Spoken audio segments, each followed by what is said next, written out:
전능하사 천지를 만드신 하나님 아버지를 내가 믿사오며 그 외아들 우리 주 예수 그리스도를 믿사오니 이는 성령으로 잉태하사 동정녀 마리아에게 나시고 본디오 빌라도에게 고난을 받으사 십자가에 못 박혀 죽으시고 장사한 지 사흘 만에 죽은 자 가운데서 다시 살아나시며 하늘에 오르사 전능하신 하나님 우편에 앉아 계시다가 저리로서 산자와 죽은 자를 심판하러 오시리라. 성령을 믿사오며 거룩한 공예와 성도가 서로 교통하는 것과 죄를 사하여 주시는 것과 몸이 다시 사는 것과 영원히 사는 것을 믿사옵나이다. 아멘.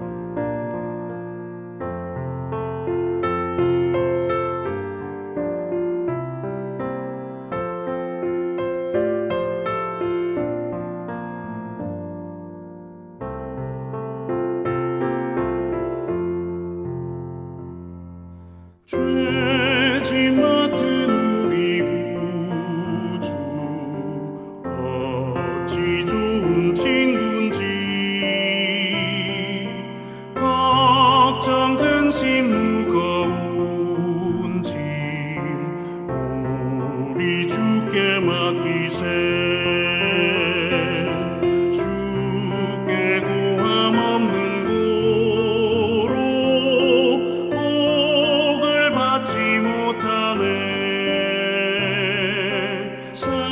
사람들이 어찌하여 아뢰 주를 모를까. 시험 걱정 모든 괴로움 없는 사람 누군가 부질없이 나심 말고 기도드려 아뢰세. 이런 진실하신 친구 찾아볼 수 있을까. 우리 약함 아시오니 어찌 아니하를까.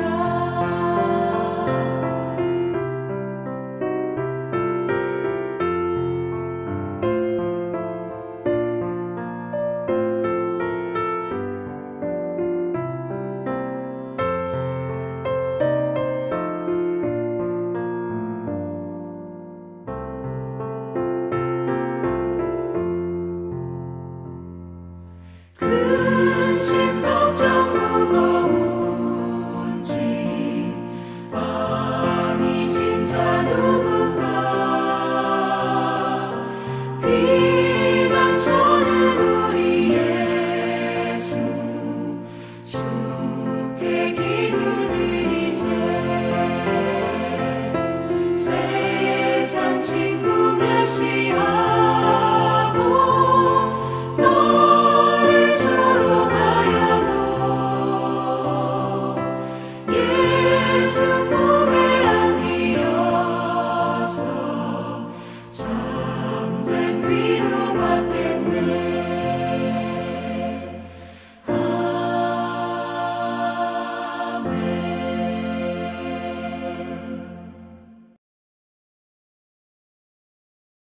그 소식을 듣고서 외쳤다. 넬의 아들 아브넬이 암살당하였으나 나와 나의 나라는 주님 앞에 아무 죄가 없다. 오직 그 죄는 요압의 머리와 그 아버지의 온 집안으로 돌아갈 것이다. 앞으로 요압의 집안에서는 고름을 흘리는 병자와 나병 환자와 지팡이를 짚고 다니는 다리 저는 사람과 칼을 맞아 죽는 자들과 굶어 죽는 사람이 끊어지지 않을 것이다. 요압과 그의 동생 아비새가 아브넬을 죽인 것은 아브넬이 그들의 동생 아사헬을 기브온 전투에서 죽였기 때문이다. 다윗은 요압을 비롯하여 자기와 함께 있는 온 백성에게 명령하였다. 백성은 옷을 찢고 허리에 굵은 베옷을 두른 뒤에 아브넬의 상여 앞에서 걸어가면서 애도하여라. 그리고 다윗 왕도 몸소 상여를 뒤따라갔다. 백성이 아브넬을 헤브론에 장사 지내니 다윗 왕이 아브넬의 무덤 앞에서 목을 놓아 울었고 온 백성도 울었다. 다윗 왕은 아브넬을 두고 이렇게 조가를 지어 불렀다. 어찌하여 어리석은 사람이 죽듯이 그렇게 아브넬이 죽었는가? 그의 손이 묶이지도 않았고 발이 쇠고랑에 채이지도 않았는데 악한들에게 잡혀 죽듯이 그렇게 쓰러져서 죽었는가? 그러자 온 백성이 아브넬의 죽음을 슬퍼하며 다시 한번 울었다. 날이 아직 채 저물지 않았을 때에 온 백성이 다윗에게 와서 음식을 들도록 권하니 다윗이 맹세하였다. 오늘 해가 지기 전에 내가 빵이나 그 어떤 것을 마시라도 보면 하나님이 나에게 어떤 벌을 내리셔도 마땅하다. 온 백성이 그것을 보고서 그 일을 좋게 여겼다. 다윗 왕이 무엇을 하든지 온 백성이 마음에 좋게 받아들였다. 그때에야 비로소 넬의 아들 아브넬을 죽인 것이 왕에게서 비롯된 일이 아님을 온 백성과 온 이스라엘이 깨달아 알았다. 그런 다음에 왕은 신복들에게 말하였다. 그대들이 아는 대로 오늘 이스라엘에서 훌륭한 장군이 죽었소. 스루야의 아들들이 나보다 더 강하니 비록 내가 기름 부음을 받은 왕이라고 하지만 보다시피 이렇게 약하오. 그러므로 이런 악을 저지른 사람에게 주님께서 그 죄악에 따라 갚아주시기만 바랄 뿐이오. 왕을 세우시는 하나님의 이야기 3부에서 요압은 사적인 복수로 또 정치적인 이익을 위해서 광야에서부터 동고동락해 온 자신이 섬겨온 왕 다윗이 이스라엘의 왕이 될 수 있는 중요한 협상을 망쳐 놓았습니다. 뿐만 아니라 다윗을 이스라엘의 왕으로 세우시는 하나님의 뜻, 대의를 거스르게 되었죠. 자, 이로 인해서 다윗은 큰 정치적인 위협에 빠지는데요. 자, 자신에게 협상을 하러 온 북쪽의 실권자 아브넬이 다윗과 협상을 마치고 살해를 당했다. 그러니까 다윗에게 아브넬의 살해에 대한 직간접적인 책임에서 자유로울 수 없는 큰 정치적인 위협이 다윗 앞에 놓였습니다. 자, 이 위협을 다윗은 어떻게 해결해 나가는가? 자, 다윗은 즉시 자신의 무고함을 표명하고요. 아브넬의 장례식을 국가장으로 치릅니다. 온 백성에게 옷을 찢고 아브넬의 어처구니 없는 죽음을 애도하도록 하였으며, 자, 다윗이 직접 아브넬의 상여를 뒤따라가며 그의 죽음을 애통해하였고 조가를 지어 불렀으며 그의 무덤 앞에서 목 놓아 울었습니다. 그리고 그날 종일 금식을 했는데요. 자, 아브넬의 죽음에 대한 다윗의 진실한 애도가 백성들의 마음을 움직이는데요. 자, 36절 보시면 온 백성이 그것을 보고서 그 일을 좋게 여겼다. 다윗 왕이 무엇을 하든지 온 백성이 마음에 좋게 받아들였다. 아, 그 모습을 보고 다윗이 진짜 아브넬을 죽인 것이 아니구나 라고 백성들이 받아들이게 됨으로써 정치적인 위협을 극복해 나가는데요. 이처럼 다윗은 백성의 마음을 움직일 수 있는 왕이었습니다. 백성들의 마음을 헤아리고 보듬어 줄 수 있는 왕이었습니다. 자, 노무현 정권 때 이제 9.11 테러가 발생하고 미국이 이제 이스라엘과 이라크와 전쟁을 치르면서 동맹국인 우리에게도 파병을 요청했습니다.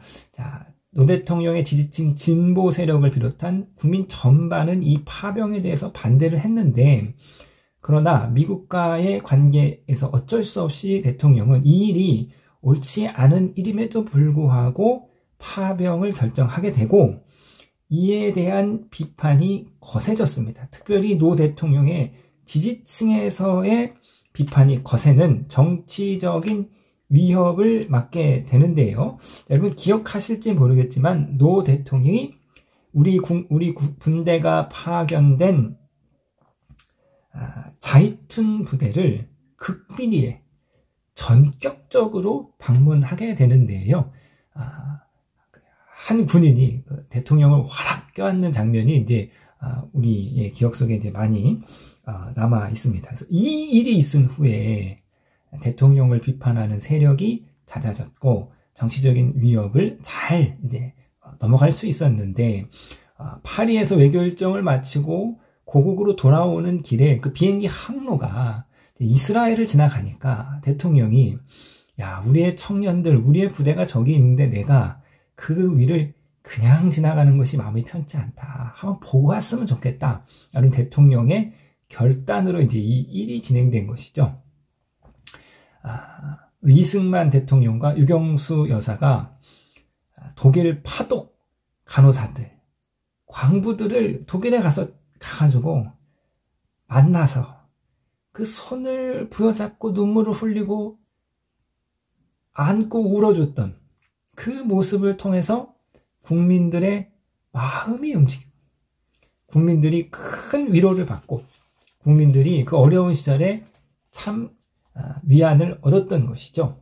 자, 이처럼 지도자는 백성의 마음을 헤아리고 백성들의 마음을 움직일 수 있어야 됩니다. 뭐 논리가 아니라 어떤 다른 것이 아니라 마음을 움직일 수 있는 지도자. 이것이 바로 다윗의 모습이었습니다. 이 진실된 애도를 통해서 백성들의 마음을 움직였고 이것으로 이제 다윗이 정치적인 위기를 잘 극복하게 되는데요. 자, 그러나 이 아브넬의 암살 사건을 깔끔하게 완전하게 마무리 짓기 위해서는 반드시 가해자 요압이 처벌 대응이 마땅하였습니다. 그러나 어찌된 일인지 다윗은 이 요압을 처벌하지 못하는데요. 그래서 후에 이 요압이 다윗 정권에 여러 가지로 이제 문제가 됩니다. 이때 정리를 했어야 되는데 정리하지 못해서 문제가 되었고 결국은 이제 우리아를 살해하는 일에 이 다윗과 요압이 범죄 공동체가 되지요. 우리의 역사를 잠깐 돌아보면요. 이승만 정권 때 가장 아쉬웠던, 가장 안타까웠던 일 중에 하나는 반민특위가 성과 없이 해체된 일입니다. 반민특위가 친일 세력을 처단하지 못하고, 친일 세력을 처분하지 못하고 유야무야 해체가 되었고, 그래서 조국의 근현대사 내내 이 친일 세력과의 갈등이 우리 민족의 깊은 뿌리가 되었고 문제가 되었습니다. 이 갈등으로 인해서 그때 깨끗이 해결되고 정리되지 못해서 이 갈등으로 국력이 낭비되었고 민족의 아주 깊은 분열의 뿌리가 된 것이죠. 성경의 메시지는 하나지요. 회개하면 용서해 준다. 회개가 없으면 하나님도 우리를 용서할 수 없습니다. 그러니까 죄라는 것은 덮어지거나 가려줄 수 있는 성격의 것이 아니고 죄는 반드시 드러나야 하고 죄는 반드시 단죄를 치러야 합니다. 그러니까 회개라는 것은 자신의 죄를 인정하는 거죠. 자신의 죄를 가리고 덮고 부인하는 것이 아니라 회개는 자신의 죄를 인정하고 죄에 대한 책임을 지고 돌아서는 것. 이렇게 자신의 죄를 인정하고 책임지고 돌아서려고 할 때 그때 용서가 주어지는 것입니다. 자, 갈등이 깊으니까 골이 깊으니까 그만 용서해 주어라. 사회적인 에너지, 사회적인 그 갈등으로 너무 많은 에너지가 소비되니까 이제 그만 용서해 주어라. 자, 죄를 인정을 해야 용서를 해주죠. 내가 잘못했습니다. 내가 이러이러한 죄를 졌습니다. 라고 자신의 죄를 인정을 해야 그 다음에 용서가 있을 수 있는 것입니다. 아무리 하나님이라고 할지라도 자신의 죄를 인정하지 않는 사람은, 회개하지 않는 사람은 용서하실 수 없습니다. 자, 죄가 온전히 밝혀지고 그 죄가 온전히 단죄되지 못할 때 그것이 결국 두고두고 문제가 되는 것이죠. 그것이 결국 사회의 깊은 갈등과 깊은 분열의 원흉이 되는 것입니다. 자, 사랑하는 성도님 여러분, 이 새벽에 우리 주신 말씀 가지시고 하나님 앞으로 나아가시는 저와 여러분 되시기를 주님의 이름으로 부탁드리겠습니다.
하늘에 계신 우리 아버지여, 이름이 거룩히 여김을 받으시오며 나라에 임하옵시며 뜻이 하늘에서 이룬 것 같이 땅에서도 이루어지이다.